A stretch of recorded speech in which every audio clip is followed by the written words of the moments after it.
Welcome everyone to geometry.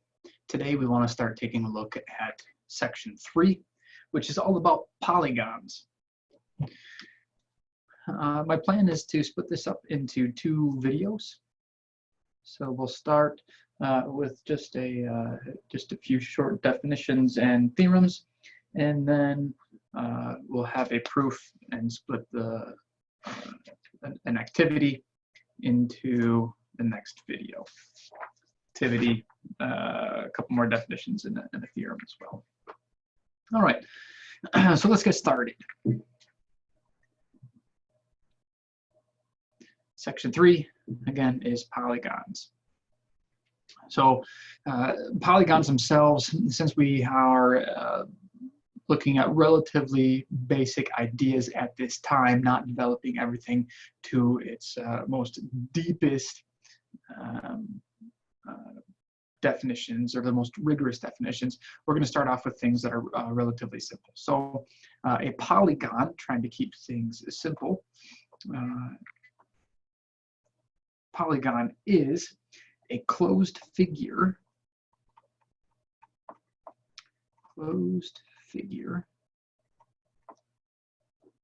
made of line segments.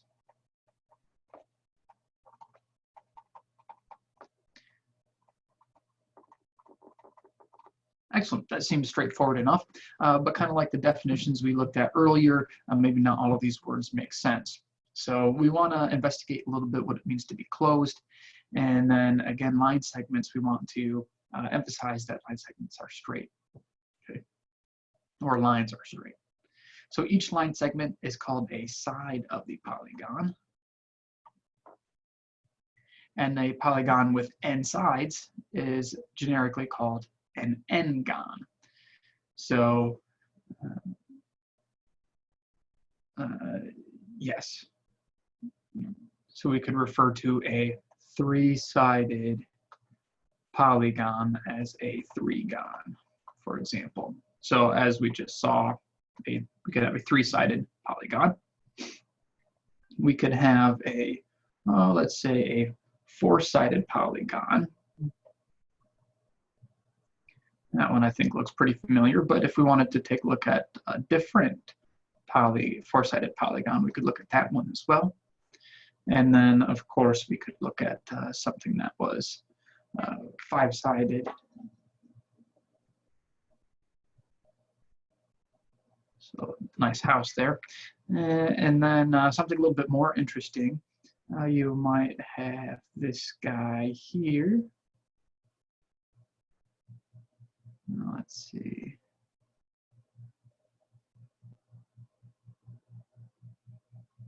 There we go. So a star. Excellent. So there's another polygon.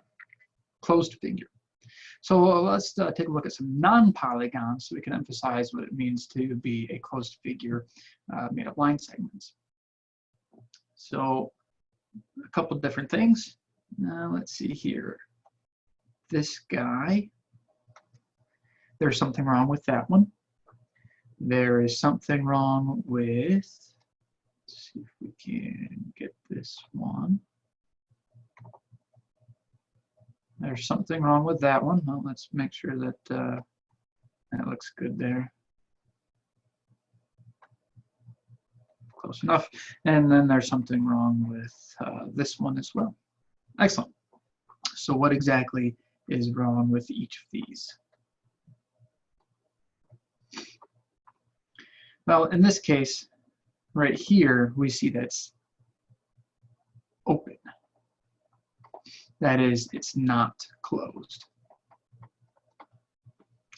So that's why this is not a polygon. For this guy, we don't like these extra pieces hanging off on each side. That's the problem with that one. And then for the third one, the crossings are a problem. So while it may not seem completely clear in the definition, right, this is not a rigorous definition of a polygon. So hopefully these non-examples will help you have a better understanding when presented alongside these examples. Excellent. So let's have a little bit of a conversation about triangles, since we'll actually find that for the most part we could break things down into triangles. as we'll see on the next, not the next page, but in our activity.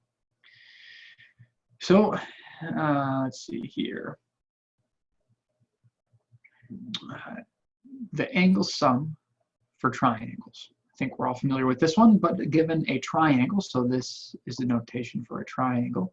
So given a triangle ABC, that would look like triangle with A, B, and C, right? The 3 points and line segments between those 3 points create this triangle ABC. Then the sum of the angle measures, right? So we're typically talking about the minor angle. We're talking about this angle that's inside here. The sum of those 3 angles is 180 degrees. Cool. Again, something I think that we're all familiar with. And we'll use that as a building block for other shapes or other polygons. So when we have a right triangle, well, let's remember what a right triangle is a moment. A right triangle, oh, actually it's already drawn below. A right triangle,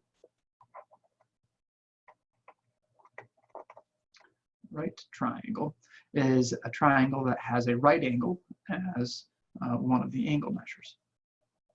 So using this diagram, the Pythagorean theorem states that if the measure of this angle is in fact 90 degrees, then we get that a squared plus b squared is equal to c squared.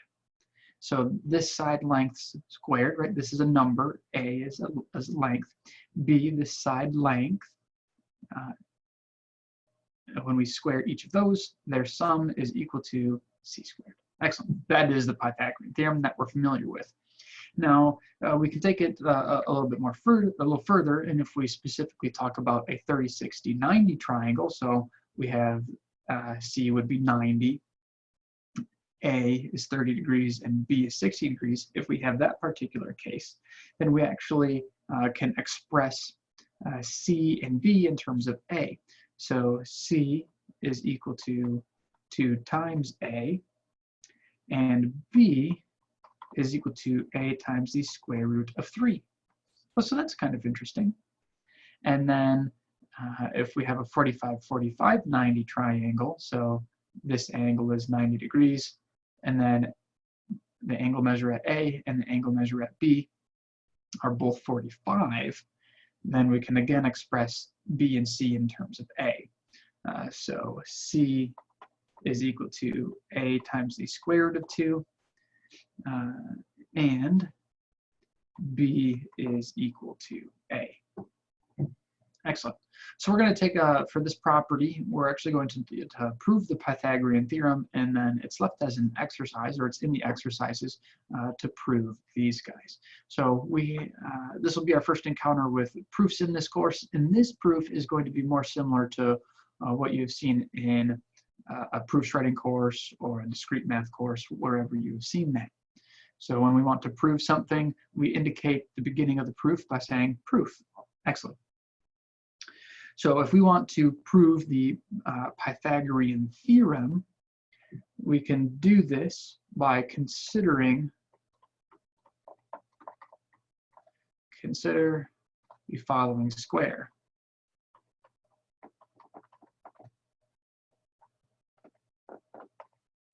So we make some assumptions, like we know how to calculate the area of a square, and that we know how to calculate the area of a right triangle. I believe these things are discussed further a little bit later, but for now, we have this discussion on, or we're going to assume that we know how to calculate those things. So if we take the square, let's see here.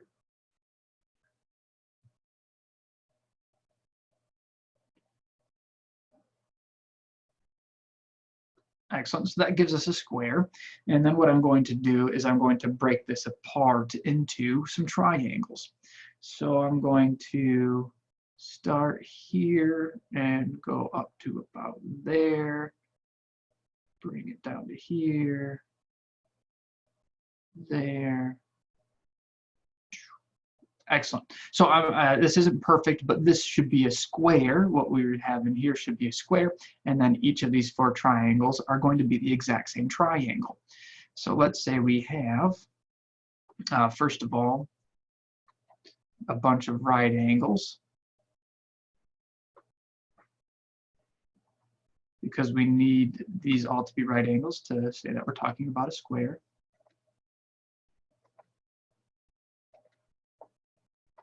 And these 4 triangles are the same triangle. So when we have 2 geometric figures which are the same, we would say they're congruent. So we could say that these triangles are congruent. So let's say for this triangle, right, the longest side we can label as C, but that's the same for all 4 of them because they're all the same triangle. The short side we could call A, right? This is the same as the figure above. Short side is A, long side is C, the middle one is B. So we can label all of the sides with length A, and then we can go ahead and label all of the sides with length B.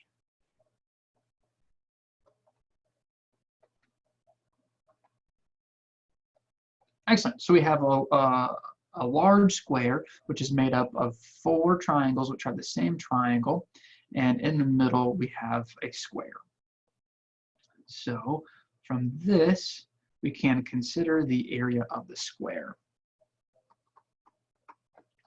The area of the square, that is the larger square, is given by, we can look at it in 2 different ways. So we can think of it as side times side, which is the same length, B plus A, or A plus B rather. A plus B times A plus B, so A plus B squared is A squared plus 2AB plus B squared. Excellent. But we can also represent this area by considering the triangle, or the square inside, and the 4 triangles. So the area is also given by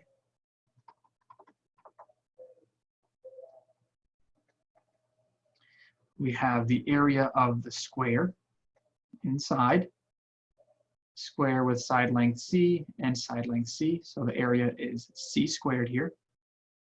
And then we have 4 triangles, so 4 of these triangles. The area of a triangle is base times height, B times A, or A times B, and then 1/2 of that. So 1/2 of A times B.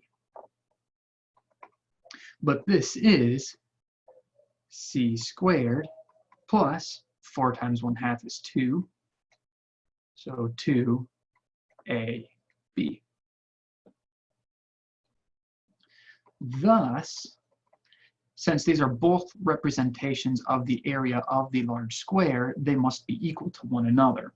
So we have that the first, A squared plus 2AB plus B squared, the area of the larger square calculated by side length times side length, is equal to the area of the square calculated as the sum of the 5 smaller regions, the square and 4 triangles.